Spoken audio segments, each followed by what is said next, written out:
நீதிமானா மாற்றி இருக்கிறாரு. நீதியான ஆட்சி செய்யும்படி தேவன் உங்களை வேறு பிரித்து எடுத்திருக்கிறாரு. அவனுடைய ஆட்சியில நீதி இருக்கும்னு சொல்லி இருக்கிறார். ஆகவே தான் அந்த கிருபையை உங்களுக்கு தந்திருக்கிறார். உங்கள் சொத்துக்களை சொந்தமாக்குங்கள் அப்படிங்கிற தலைப்புல கர்த்தருடைய செய்தியை நம்ம கேட்டு வர்றோம். உங்க சொத்துனா உங்க சொத்து தான், அடுத்தவங்க எடுத்துட்டு போயிடக்கூடாது. அடுத்தவன் யாருன்னா பிசாசு. அதற்காக வேண்டி கர்த்தர் கல்வாரியிலே மரித்து ஜீவனை கொடுத்து நமக்கு என்னெல்லாம் தேவைகள் உண்டோ அத்தனை தேவைகளையும் கிறிஸ்துவுக்குள் அவர் சந்தித்து முடித்து விட்டார் என்று பார்க்கிறோம். இப்பொழுது தேவனே சந்தியும் எல்லாம் கிடையாது. இப்பொழுது தேவரே நீ சந்தித்ததையெல்லாம் நான் சந்திக்கணும், அதுதான் ஜெபம். கர்த்தர் நம்முடைய தேவைகளை இப்பொழுது சந்திக்க போறதே கிடையாது. அவர் ஏற்கனவே சந்திச்சிட்டார் கல்வாரியில. எபேசியர் 1:3 சொல்லுகிறது, நம்முடைய கர்த்தராகிய இயேசு கிறிஸ்துவினுடைய பிதாவாகிய தேவனுக்கு ஸ்தோத்திரம், அவர் கிறிஸ்துவுக்குள் உன்னதங்களிலே ஆவிக்கு உரிய சகல ஆசீர்வாதத்தினாலும் நம்மை ஆசீர்வதித்து இருக்கிறார் என்று சொல்லப்பட்டிருக்கிறது. எது தேவையாயிருந்தாலும் எல்லாமே அங்கே சந்திக்கப்பட்டிருக்கிறது, எல்லாம் கொடுத்து வைக்கப்பட்டிருக்கிறது, நமக்கு தரப்பட்டிருக்கிறது என்கிறது வேதம் சொல்லுகிற ஒரு சர்டிபிகேட். வேதம் இதை சாட்சி பகருகிறது. உங்களுக்கு தரப்பட்டிருக்கிறது என்பதை சாட்சி பகருகிறது. இப்பொழுது சகோதரன் வந்து சொன்னது போல, எனக்கு ஒரு குழந்தை தரப்பட்டிருக்கிறது, பெற்றுக்கொண்டேன், எனக்கு ஒரு வேலையை நான் பெற்றுக்கொண்டேன் என்று சாட்சி பகர்ந்தது போல வேதம் உங்களுக்கு சாட்சி பகருகிறது, நான் உங்களுக்கு செய்திருக்கிறேன் என்பதை. இப்பொழுது நாம் அதோடு கூட இணைந்து கொள்ளுகிற பொழுது இந்த ஆசீர்வாதங்களை எல்லாம் நாம் அனுபவிக்க ஆரம்பித்து விடுகிறோம். ஏற்கனவே தரப்பட்டிருக்கிறது, எல்லாம் தரப்பட்டிருக்கிறது என்பதையெல்லாம் பார்த்தோம். அப்பொழுது நம்முடைய எண்ணங்களும் பார்வைகளும் நம்முடைய அணுகுமுறையும் மாற வேண்டும். எண்ணங்களும் பேச்சும் அணுகுமுறை எல்லாம் மாற வேண்டும். அதற்கு தான் வசனங்கள் எல்லாம் கேட்கிறோம். இதெல்லாம் பார்த்தும் இந்த வார்த்தைகள் எல்லாம் பிரசங்கம் பண்ணி கேட்டும் நம்முடைய எண்ணங்கள் தராதது போலவே, அனுபவியாதது போலவே, தூரத்தில் இருப்பது போல ஒரு ஏக்கம் நிறைந்த வாழ்வோடு, எதிர்பார்ப்பு நிறைந்த வாழ்வோடு வாழக்கூடாது. விசுவாசத்திற்கும் எதிர்பார்ப்புக்கும் ரொம்ப வித்தியாசம். கடந்த வாரங்களில் கவனித்தோம், தசம்பாகலும் காணிக்கைகளும் எப்படி தேவன் கிறிஸ்துவுக்குள் நமக்கு தந்திருப்பதை பெற்றுக்கொள்ளும்படியான சாவிகளாய் பயன்படுகிறது என்பதை பார்த்தோம். காணிக்கை பிரசங்கத்தையே நான் பண்ணல, தொடர்ந்து பண்ணலாம். பல்வேறு விதமான காணிக்கைகளை எப்படியெல்லாம் கொடுத்தா எப்படியெல்லாம் பெற்றுக்கொண்டதுன்ட்டு அந்த நான் நிறைய பிரசங்கம் பண்ணலாம். அந்த பிரசங்கத்தை நான் பண்ண வரல. காணிக்கை கொடுக்கிறது தான் என்னுடைய பிரசங்கத்தின் நோக்கம் அல்ல.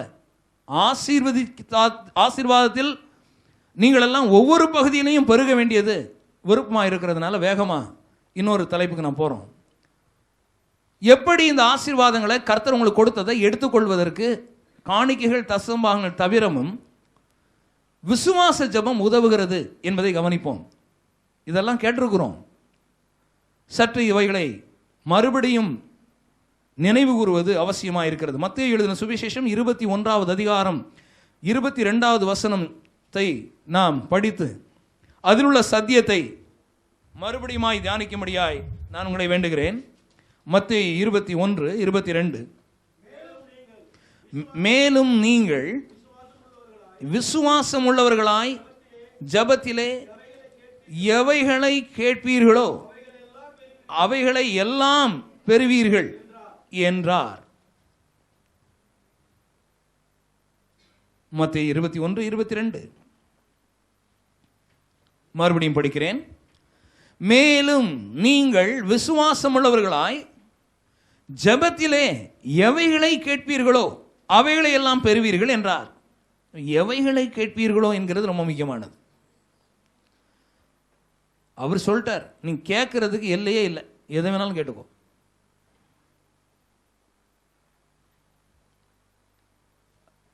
இப்பொழுது ஒவ்வொரு ஆளை பொறுத்து, திருமணமானவங்க திருமண வாழ்க்கையில் அவங்களுக்கு தேவையான காரியங்களை கேட்பாங்க. ஒருவேளை திருமணமானதுக்கு பிறகு குழந்தையை கேட்கலாம். அவர் கேட்டார், ஆண் குழந்தை வேணும்ன்ட்டு. அடுத்தால இந்த குழந்தையை கவனிக்கிறது பணம் வேணும்னு கேட்டார் அப்படின்னு சொன்னார். ஸோ கேட்டதை பெற்றுக்கொண்டேன்னு சொன்னார். வேதம் சொல்கிறது விசுவாசத்திலே விசுவாசம் உள்ளவர்களாய் ஜெபத்திலே எவைகளை கேட்பீர்களோ அவைகளை எல்லாம் பெறுவீர்கள்னு சொன்னார். அல்லது எவ்வளவு உங்களுக்கு எவ்வளவு கேட்க முடியுமோ அவ்வளவு கேளுங்க, கேட்டது அத்தனை உங்களுக்கு கொடுக்கப்படும். அங்க இங்க கூட்டி குறைச்சி ஒன்றும் கிடையாது, ஆள் பார்த்து கிடையாது. கர்த்தர் என்ன சொல்றார்? விசுவாசம் உள்ளவர்களாய் ஜெபத்திலே எவைகளை கேட்டுக்கொள்வீர்களோ. நான் இதெல்லாம் ஏன் பிரசங்கம் பண்றேன்னா உண்மை தான் பிரசங்கம் பண்றேன், இது சத்தியம் தான் பிரசங்கம் பண்றேன். நான் அனுபவிக்கிறேன், அதனால பிரசங்கம் பண்றேன். அது உண்மைன்ற நான் அனுபவிக்கிறேன். விசுவாசம் உள்ளவர்களாய் என்றால் அதனுடைய அர்த்தம் என்ன? ஏதோ சும்மா கேட்டு பார்க்கறதெல்லாம் கிடையாது. நீங்கள் விசுவாசம் உள்ளவர்களாய் ஜெபத்திலே எவைகளை கேட்பீர்களோ அவைகளை எல்லாம் பெறுவீர்கள் என்றார். இன்னொரு வசனத்தை பார்த்தா இன்னும் கொஞ்சம் அர்த்தம் இன்னும் அதிகமாக புரியுது. ஏன்னா ஒவ்வொரு வசனத்தையும் தேடி வாசிங்க, அதெல்லாம் ஜோடி இல்லாமல் இராது. ஒரு வசனத்துலேருந்து இன்னொரு வசனுக்கு லைட் அடிக்கும். அடிக்கடி குறிப்பிட்டிருக்கேன் பாருங்க. ஒரு வசனத்தை படிக்கும்போது இன்னொரு வசனத்தில் உள்ள வெளிச்சம் இந்த வசனத்தை படிக்கும்போது தெரிய வரும். அந்த வசனத்தை படித்தா இந்த வசனத்துக்குள்ள வெளிச்சம் தெரிய வரும். கர்த்தர் அப்படி வச்சிருக்கிறார் பாருங்க. கூட 2 லைட் போட்டிருக்காங்க பாருங்க, அங்கே இங்கேயும். தேவைப்படுது சில நேரத்தில் வசனங்களோட தொடர்பு படுத்துறதுக்கு. 2 பேர் ஆள் சேரும் போதே வாழ்க்கை நல்லா இருக்கும். அதான் கர்த்தர் குடும்ப வாழ்க்கையை, திருமண வாழ்க்கையை ஆன் பண்ண உண்டாக்கிட்டார். Price God. படிக்கலாம் இன்னொரு வசனம், மார்க் 11:24. ஆதலால் நீங்கள் ஜெபம் பண்ணும்போது எவைகளை கேட்டுக்கொள்வீர்களோ அவைகளை பெற்றுக்கொள்வோம் என்று விசுவாசியுங்கள், அப்பொழுது அவைகள் உங்களுக்கு உண்டாகும் என்று சொல்லுகிறேன். இங்க சொல்லிட்டார். என்ன சொல்றார்? முதல்ல விசுவாசினர். எப்பொழுது என்னதெல்லாம் கேட்கணுமோ அதெல்லாம் முதல்ல விசுவாசி. ஜெபம் பண்ணும்போது எப்படி? பெற்றுக்கொண்டேன்னு விசுவாசி. பெற்றுக்கொள்வோம்னு போட்டிருக்கிறது, பெற்றுக்கொள்கிறேன் என்பது விசுவாசி. ஜெபம் பண்ணும்போதே பெற்றுக்கொண்டேன் அப்படின்னு. சாப்பிட உட்காரும்போது சாப்பிட்டு முடிச்ச உடனே திருப்தியாக போகும்ல, அதே போல தான் ஜெபம் பண்ணி முடிச்சுட்டு போகும்போது திருப்தியாக போகணும். சிம்பிளான விஷயம். நல்லா நம்ம முன்னாடி டேபிள் நிறைய எல்லாம் சாப்பிடம் போட்டு வச்சு உட்கார வச்சு சாப்பிட்டு போகும்போது திருப்தியாக மூக்கு முட்டை வெட்டிட்டு போனேன் அப்படின்னு இருக்கணும். ஜெபம் பண்ணி முடிச்ச உடனே எல்லாத்தையும் பெற்றுக்கிட்டேன் அப்படின்னு எந்திரிச்சு போகணும். கர்த்தர் அழகான சிம்பிளாக. இப்போ சாப்பாடுக்கு யாருக்கும் சொல்லிக் கொடுக்க வேண்டியதா? கிடையவே கிடையாது. அதான் கேட்குறேன் உங்கள்கிட்ட, ஜெபம் பண்ணுறதுக்கு எதுக்கு மாத்திரம் சொல்லிக் கொடுக்கணும்னு கேட்குறேன். ஜெபம் பண்ணிட்டு எந்திரிச்சு போகும்போது பெற்றுக்கிட்டேன் அப்படின்னு போகணும். வயிறு நிறைய திருப்தியாக இருக்கிறது போல ஜெபம் பண்ணதை பெற்றுக்கிட்டேன் அப்படின்னு போகணும். மறுபடியும் பட்னியாக இருக்குன்னு நினச்சிட்டு போக மாட்டாங்க சாப்பிட்டவன். அதே போல் ஜெபம் பண்ணிட்டு போகும்போது ஜெபத்தை கேட்டதை பெற்றுக்கிட்டேன். எங்கே இருக்குது இப்போ? சாப்பாடு எங்கே இருக்குது? டேபிளில் இருந்தது வயிற்றுக்கு போயிட்டு. இப்போ ஜெபம் எங்கே இருக்கு? முதல்ல வெளியே இருந்தது, இப்போ எல்லாம் உள்ளுக்கு போயிட்டு. பெற்றுக்கிட்டேன் அப்படின்னு போகணும். எளிமையாக இருக்கா? சில ஆளுகளை பார்த்தா போதும், வயிறு முட்டை சாப்பிட்டுட்டோம் அப்படி இருக்கிறாங்க. நிறைய பேர் அது வேற சொல்லாதீங்க, ரொம்ப பாவம் சொல்லாதீங்க. அப்படி தேவனுடைய அதிகாரத்தை கொடுத்துருக்கிறார், கிறிஸ்து கொடுத்துருக்கிறார், என்ன பாவம்? பாவி அப்படி இருக்கக்கூடாது. என் ஜனங்கள் அறிவில்லாமையால் சங்காரமாகிறார்கள். அப்பாவியா இருந்தால் சங்காரமாகிறது உறுதி. ஹல்லேலூயா. ஆகவே அவர் சொல்றார், விசுவாசி முதலாவது. நீங்கள் மறுபடியும் மார்க் 11:24, ஆகையால் நீங்கள் ஜெபம் பண்ணும் போது எவைகளை கேட்டுக்கொள்வீர்களோ, எவைனா எது வேணாலும் கேட்க சொல்லிட்டார். எது உங்கள் வாழ்க்கைக்கு தேவையோ, எது வேணுமோ, எவைகளை கேட்டுக்கொள்வீர்களோ சொல்லுங்க. எவைகளை கேட்டுக்கொள்வீர்களோ. ஒரு வினாடி எல்லாரும் கண்ணை மூடுங்க. உங்களுக்கு முதல்ல எல்லாம் நிறைய தேவைகள் இருக்கு. ஒரு தேவையை நினைச்சுக்கோங்க, கண்ணை மூடிட்டு. முதல் தேவை, எல்லாத்தையும் விட முக்கியமான தேவை நினைச்சிட்டீங்களா? அவர் சொல்றார், ஜெபம் பண்ணி தான் பெற்றுக்கொள்ளணும்னு ஒரு வழி வச்சிருக்கிறார். நினைச்சிட்டீங்களா? கண்ணை மூடிட்டீங்களா? நினைச்சிட்டா டாக்கு கண்ணை திறங்க பார்க்கும். என்ன நினைச்ச? என்ன வேணும்னு நீ நினைச்ச? ஒரு ஆளுக்கு ஒரு கம்ப்யூட்டர் வேணும், ஒரு ஆளுக்கு 12th நல்ல மார்க் வாங்கணும்னு நினச்சிருக்காங்க. நீங்கள் நினச்சிங்க ஒருவேளை ஒரு குழந்தை ஒரு ஆள் கேட்டிருந்தா கூட, அவங்களாம் திருமணம் ஆகலை, அல்லது அவங்களுக்கு தேவை ஏதோ அதை கேட்டாங்க, எது நீங்கள் நினச்சிங்களோ அவர் வசனத்தை சொல்லியிருக்கிறார். எது வேணும்னு கேட்டீங்களோ, ஜெபம் பண்ணிட்டு எந்திரிக்கும் போது உடையவனா இருக்கிறேன்னு எந்திரிச்சிட்டா, உடையவனா இருக்கிறேன்னு எந்திரிச்சிட்டா, அது அப்படியே உண்டாயிரும் அப்படின்னு அவர் சொல்லியிருக்கிறார். பிரைஸ் காட், ஹல்லேலூயா. இதுதான் இல்லாததெல்லாம் இருக்கிறதா உண்டாக்குச்சு. ஒண்ணுமே தெரியல, வெளியா இருந்துச்சு, பார்க்குற நட்சத்திரங்கள் அத்தனையும் இப்படிப்பட்ட ஒரு விசுவாசத்துல தான் அது உற்பத்தியானது. பிரைஸ் காட், ஹல்லேலூயா. குஷ்டரோகம் நிறைய பேருக்கு அப்படிதான் போச்சுது. உன் விசுவாசத்தின்படி ஆக கடவது. உலகத்தில் எந்த மருத்துவரும் குஷ்டரோகத்தை குணமாக்கல. இவர் சொன்னார், உன் விசுவாசத்தின்படி உனக்கு ஆக கடவுள். சாத்தியமே கிடையாது, எந்த மருத்துவரால் இயலாது. ஆனா அவர் சொன்னார், விசுவாசிக்கிறவனால் அவன் வாழ்வான் என்று அவர் சொன்னார். விசுவாசம் ரொம்ப முக்கியமான. தேவன் நமக்கு தந்தவைகளை பெற்றுக்கொள்வதற்கு விசுவாசம் ரொம்ப முக்கிய பங்கை வகிக்கிறது. விசுவாச ஜெபம் முக்கிய பங்கை வகிக்கிறது. தேவனுக்கு தெரியும் உங்களுக்கு எல்லாம் தேவன், அதனால தான் கொடுத்து வச்சிருக்கிறார். அதை எடுப்பதற்கு விசுவாச ஜெபம் முக்கிய பங்கு வகிக்கிறது. 2 காரியத்தை மனசில் நினைக்காதீங்க. 1, தந்திருக்கிறார், அப்படிதான். தரல அப்படிங்கிறதுக்கு பேச்சே இடம் கிடையாது. ஹல்லேலூயா. அடுத்தல பாருங்க, இன்னொரு வசனத்தை படிக்க போறோம். மத்தேயு 7வது அதிகாரம் 7ல இருந்து 11 வரை உள்ள வசனம். கேளுங்கள், அப்பொழுது உங்களுக்கு கொடுக்கப்படும்.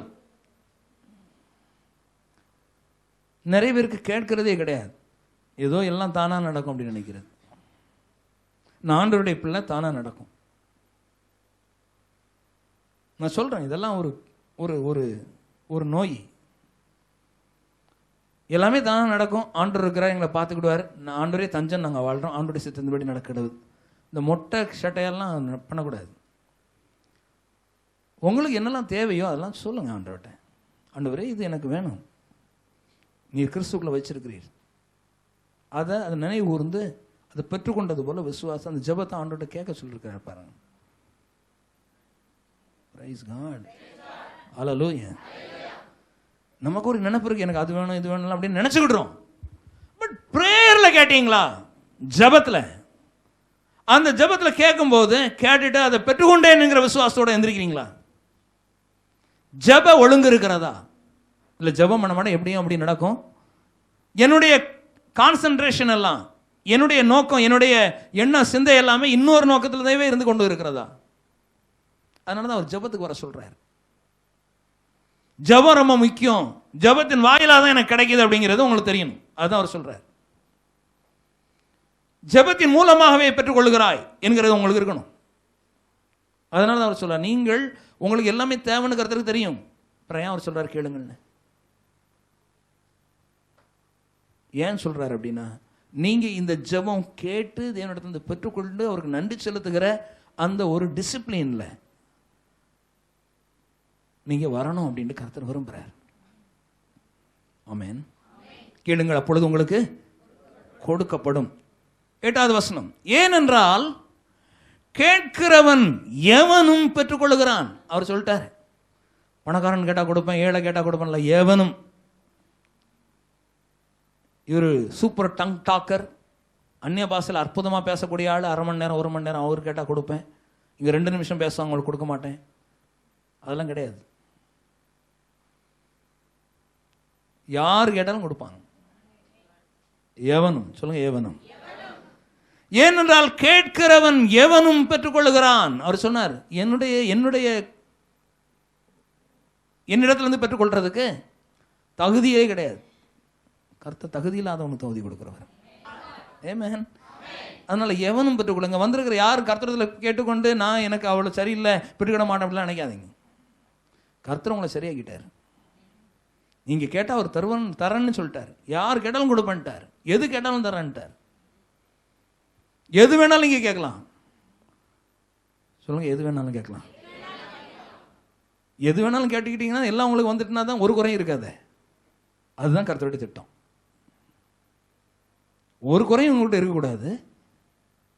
கிறிஸ்துக்குள் உங்களுடைய குறைவையெல்லாம் நிறைவாக்குகிறார். எப்படி?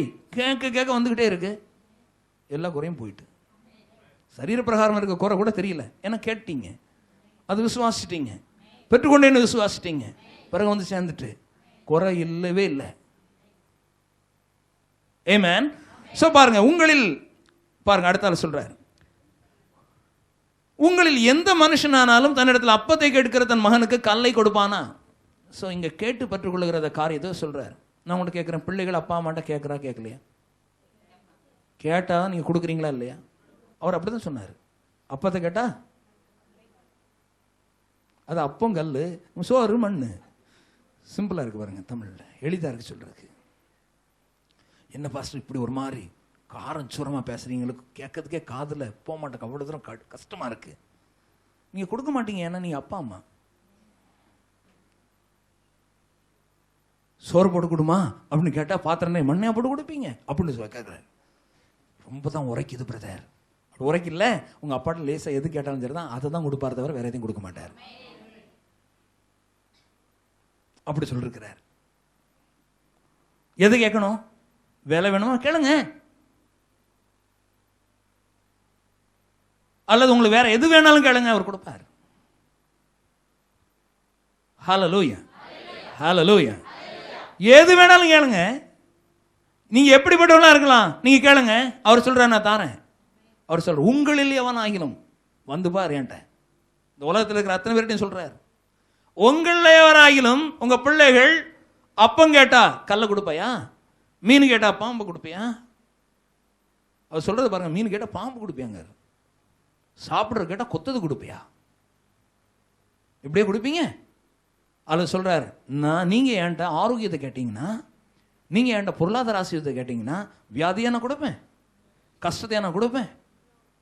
கேட்கல நீங்க, அதனால சொல்றாரு கேளுங்கள், நான் உங்களுக்கு தரேன். பிரைஸ் காட், ஹல்லேலூயா. அவர் சொல்றார், உங்களில் எந்த மனுஷனாலும் தன்னிடத்தில் அப்பத்தை கேட்கிற தன் மகனுக்கு கல்லை கொடுப்பானா? மீனை கேட்டால் அவனுக்கு பாம்பை கொடுப்பானா? ஆகையால் பொல்லாதவர்களாகிய நீங்கள் உங்கள் பிள்ளைகளுக்கு நல்ல ஈவுகளை கொடுக்க அறிந்திருக்கும் போது, காட் உங்கள்கிட்ட நல்ல கிஃப்டை கொடுக்கணும்னு விரும்புகிறார். நல்ல ஈவ் என்பது குட் கிஃப்ட், நல்ல கிஃப்ட். நல்ல கிஃப்ட் சொல்லுங்க, நல்ல கிஃப்ட். எல்லாரும் சொல்லுங்க நல்ல கிஃப்ட். இப்போ உங்களுக்கு நல்லா தெரியும், வேலை செஞ்சா வரக்கூடியதுக்கு பேரு கிஃப்டா சம்பளமா? கர்த்தர் என்னது கொடுக்குறாரு? சம்பளம் கொடுக்காரா, கிஃப்ட் கொடுக்காரா? சொல்லுங்க எல்லாரும், கிஃப்ட்.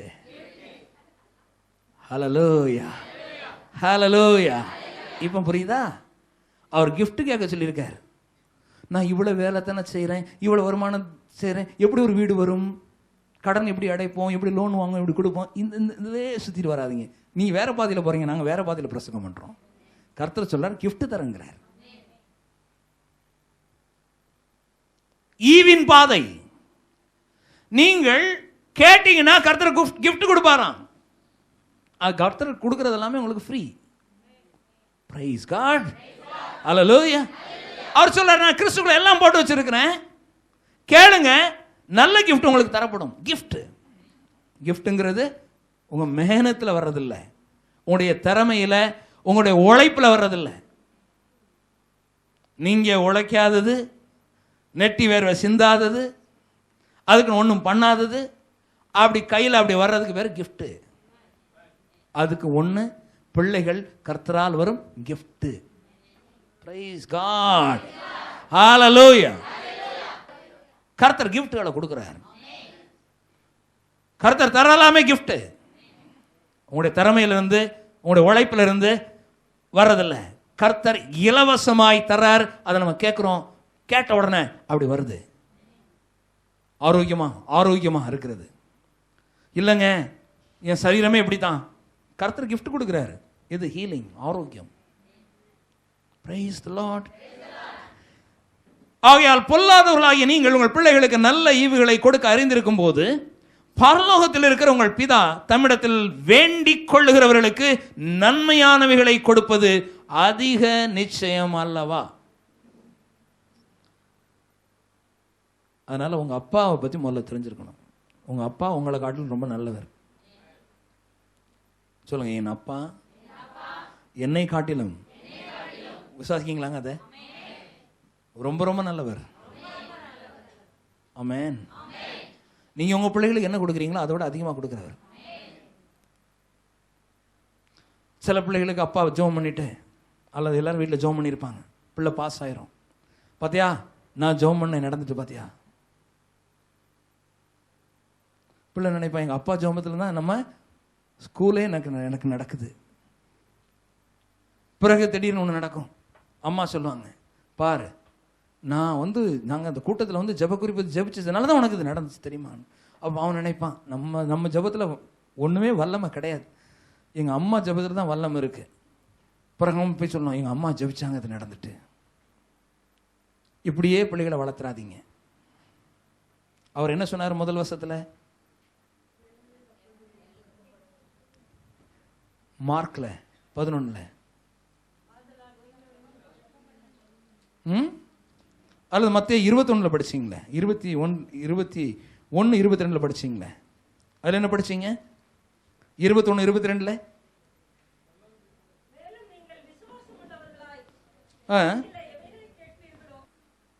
ஆமென். Price God. ஒவ்வொரு பெற்றோர்களும் பிள்ளைகளுக்கு அப்படி சொல்லணும். ஒரு நல்ல படிப்பு கிடைச்சிட்டா அவன்கிட்ட சொல்லிக் கொடுக்கணும், நீ ஜெபம் பண்ணடா உனக்கு கிடைச்சது. நான் ஜெபம் பண்ணேன் உனக்கு கிடைச்சது கிடையாது, நீ ஜெபம் பண்ண உனக்கு கிடைச்சது. பிள்ளைகளை சொல்லிக் கொடுக்கணும். நீங்களே அந்த அந்த அந்த கிரெடிட்டை நீங்க எடுக்க பார்க்குறீங்க. நான் ஜெபம் பண்ண உனக்கு கிடைச்சது. விட்டுருங்க. எவனாகிலும் ஜெபம் பண்ணாலும், யார் ஜெபம் பண்ணாலும் அவர் கொடுக்குறார். இப்படி பிள்ளைகளை வளர்த்தீங்கன்னா பிள்ளைகள் கிறிஸ்துவில் நல்லா வளர்ந்துருப்பாங்க. நம்ம என்ன பண்ணிடுறோம், நான் சூப்பர் ஸ்டார் இதில் கிறிஸ்துக்குள்ள ஜெபத்தில் நான் ஜெபம் பண்ணுறேன் உனக்கு கிடச்சிருக்கு, நான் ஜெபம் பண்ணதுனால தான் உனக்கு இப்படி ஆட்டும் மார்க் கிடச்சிருக்கு, இந்த வேலை உனக்கு கிடச்சிருக்கு. இங்கே சொல்கிறது, நான் ஜெபம் பண்ணதுனால தான் உனக்கு இந்த வேலை கிடச்சிருக்கு. இப்படி பண்ணி பண்ணி இப்படி டிஸ்டன்ஸ் ஆக்கிறாங்க. நான் சூப்பர், நீர் பாப்பர் அப்படி இருக்கக்கூடாது. எவனாகினும், அது எப்படி வந்துச்சு அவங்களுக்கு? அவங்களும் ஜெபம் பண்ணியிருக்காங்க. என்கரேஜ் பண்ணுங்க அவங்கள. இந்த காரியம் வந்தது நீங்க ஜெபம் பண்ணதுனால. Praise the Lord. Hallelujah. Hallelujah. So அடுத்த வசனத்துக்கு கவனிக்க போறோம். ஆகவே அவர் சொல்றாரு, எதை வேணாலும் ஸ்பெசிஃபிக்கா கேளுங்கறாங்க. எவனாகிலும் உங்களுடைய பிள்ளைகள் ஏதாவது ஒன்று கேட்டுச்சுன்னா, அப்பத்தை கேட்டால்னு சொல்றாரு. அப்பம், மீன், இதெல்லாம் எதை குறிக்குது அப்படின்னா, பிள்ளைகள் மீன் கேட்டா மீன் குழம்பு வச்சு கொடுப்பீங்களா, கொடுக்க மாட்டீங்களா? பேதுரு வெறுமையா வந்தார், போனாருப்பா வலது பக்கமா போடாங்க, 2 போட்டு நிறைய வந்துச்சு. அது கிறிஸ்துக்குள்ள இருந்துச்சு. ஹல்லேலூயா.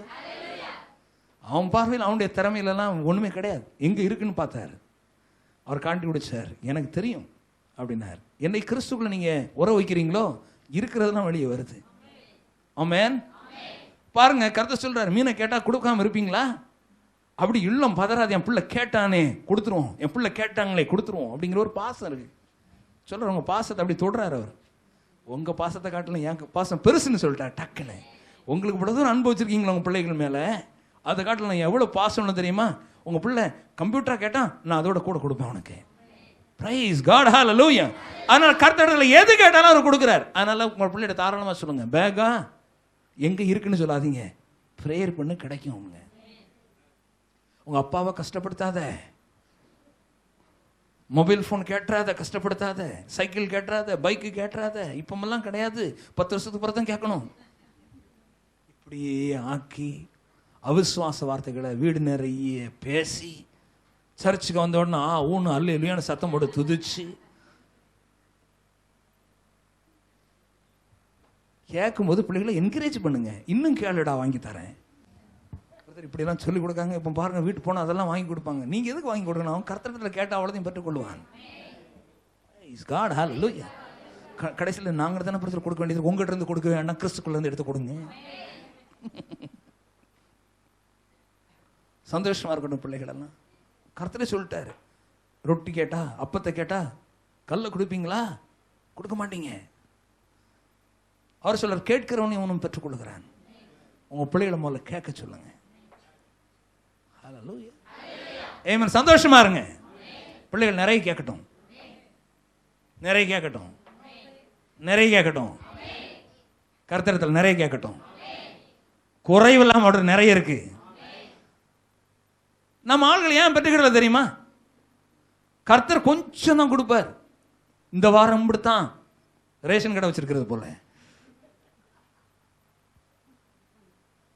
இம்புட்டோடு கொடுப்பார். பிறகு அவர்கிட்ட ஒரு மாசம் போட்டு உபவாசம் ஜெபம் போட்டு பிறகு நிறைய கொடுப்பார். அப்படியெல்லாம் கிடையாது. கர்த்தர் உங்களுக்கு எல்லாவற்றையும் தாராளமாக கொடுக்கக்கூடியவர். அதெல்லாம் நிறைய கேட்டிருக்கிறோம். கேட்டு பாருங்க, நிறைய கொடுப்பார் இல்லையா? ஹல்லேலூயா. உங்க வீடுகளுக்கு விருந்தினர்கள் வராங்க, நீங்க உணவோ மற்ற காரியங்களை வைக்கும் போது அப்படி கொஞ்சம் அப்படி பண்றது இல்லை, தாராளமாக கொடுக்குறீங்க. அவருக்கு சொல்றாரு, இவ்வளவு தூரம் எண்ணம் படைச்ச ஆட்களே நீங்க இப்படி கொடுக்குறீங்களே, நான் அப்படி கொடுப்பேனா அப்படிங்கிறாரு.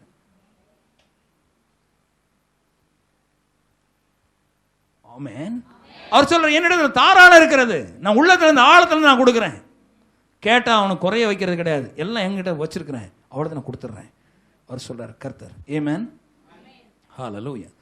Thank you. இப்பொழுது போகலாம் 1 யோவான் 3வது அதிகாரம் போகலாம். கர்த்தர் எவ்வளவு நீங்க பெற்றுக்கொள்ள முடியும் பாருங்க. நாமெல்லாம் வாழ்றதுக்கு தேவையான எல்லா விதமான பொருளாதார ஆசீர்வாதம், ஆரோக்கியம், கர்த்தரத்தில் எல்லாமே நிறைய இருக்கு. நாம் எவ்வளவு அவரிடத்திலிருந்து பெற்றுக்கொள்ள முடியும் என்பதை பார்க்க போறோம். இந்த குவான்டிட்டி, எவ்வளவு அளவு, எவ்வளவு காரியங்கள் இடத்துல நாம் பெற்றுக்கொள்ள முடியும். 1 யோவான் 3:22 படிங்க. அவருடைய கற்பனைகளை நாம் கைக்கொண்டு அவருக்கு முன்பாக பிரியமானவைகளை செய்கிறபடியால் நாம் வேண்டிக் கொள்கிறது எதுவோ அதை அவராலே பெற்றுக்கொள்கிறோம். வேண்டிக் கொள்ளுகிறது எதுவோ, வேண்டிக் கொள்றது எதையோ நீங்க வேண்டிக் கொள்றீங்க, இதெல்லாமோ வேண்டிக் கொள்றீங்க. அது எப்படி நீங்க பெறுறீங்கன்னா, வசனம் சொல்லுது, அவருடைய கற்பனைகளை நாம் கை கொண்டு, சொல்லுங்க, அவருடைய கற்பனைகளை நாம் கை கொண்டு அவருக்கு முன்பாக பிரியமானவைகளை செய்கிறபடியினால். சொல்லுங்க. He is qualifying. அப்படி இந்த வசனத்தில் கொஞ்சம் படிச்சுட்டு வரும்போது, எது கேட்டாலும் கொடுப்பாரு, எல்லாம் கேட்டாலும் கொடுப்பாரு, அப்படிலாம் கேட்டு வரும்போது திடீர்னு ஒரு குவாலிஃபிகேஷன் ஒன்று வருது. அவருடைய கற்பனைகளை கை கொண்டு அவருக்கு பிரியமானவைகளை செய்தால் அப்படிங்கிற ஒரு வார்த்தை போட்டார். இதை நல்லா கவனிச்சுக்கோங்க. ஹலோ, கற்பனைகள் என்ன? இப்போ உங்களுக்கு 10 கற்பனைகளை கடைபிடிக்க சொல்லல. கற்பனைகள் என்பது தேவனுடைய வார்த்தையின்படி அவருக்கு ஒத்து. கற்பனையின்படினா அவருடைய வார்த்தையின்படி நடந்தல். உதாரணத்திற்கு அவருடைய வார்த்தை சொல்லுகிறது, கொடு அப்பொழுது உனக்கு கொடுக்கப்படும். கொடுக்கிறதே கிடையாது, ஆனா வீடு மாத்திரம் வேணும். மற்ற காரியங்கள் எல்லாம் ஒரு இது கிடையாது. மற்றவங்களோட நல்ல கோபமா நடந்துகிட்டுறது, ஆனா ஒரு வீடு மாத்திரம் வேணும். மற்றவங்கள்ட்ட மன்னிப்பெல்லாம் கேட்கறது கிடையாது, ஆனா இதெல்லாம் வந்து சேர்ந்துடணும். கர்த்தருக்கு பிரியமில்லாத ஒரு பாசைகளையும் ஒரு குடும்ப வாழ்க்கையும் வாழ்றது, ஆனா கர்த்தர் எனக்கு எல்லாம் கொடுத்துருவார் அப்படிங்கிற விசுவாசம் அறிக்கை நடக்குமா? நடக்காதுங்கிறார். அதுதான் குவாலிஃபிகேஷன். நல்லா கவனிச்சுக்கோங்க. நிறைய கிறிஸ்தவர்கள் இப்படி ஷார்ட்கட் நினைக்கிறாங்க. விசுவாச வார்த்தைகளை கேட்ட உடனே மலைகளை பார்த்து பேர்ந்த உடனே எல்லாம் போயிடும். அதே போல் எதெல்லாம் கட்டுறோம் அதெல்லாம் கட்டப்படும், எதெல்லாம் கட்டவழுக்கும் அதெல்லாம் கட்டவழுக்கப்பட்டது எல்லாம் வந்து சேர்ந்துருது. நான் கேட்குறேன், அதான் ஒரே நாளில் செஞ்சு முடிச்சுக்கலாமே. பிறகு ஏன் இவ்வளவு தூரம் நிறைய பேருக்கு பிரச்சனை, ட்ரபிள்? வழிக்கு வாங்க, கர்த்தருடைய வழிக்கு. அவர் சொல்கிறார், நான் உங்களுக்கு இந்த வசனங்களெல்லாம் உங்களுக்கு கொடுத்துருக்குறேன், எது உங்களுக்கு தெரியுதோ அதன்படி நடங்க. எவ்வளவு படிச்சிருக்கீங்களோ எவ்வளோ கேட்டிருக்கீங்களோ அதற்கு உத்தமமாக நடங்க. என்ன கேளுங்க, அதெல்லாம் உங்களுக்கு கொடுக்கப்படும். ஆமென். என்ன வசனம் என்ன சொல்லுகிற உங்களுக்கு தெரியும், வசனம் தெரியாதெல்லாம் கர்த்தர் செய்ய சொல்ல மாட்டார். அதனால தான் சொல்ல, நீங்கள் கேட்கிறவர்களாக மாத்திரமல்ல அதன்படி. இந்த செய்தி உங்களுக்கு நிச்சயம் ஆசீர்வாதமாய் இருந்திருக்கும் என்று விசுவாசிக்கிறோம்.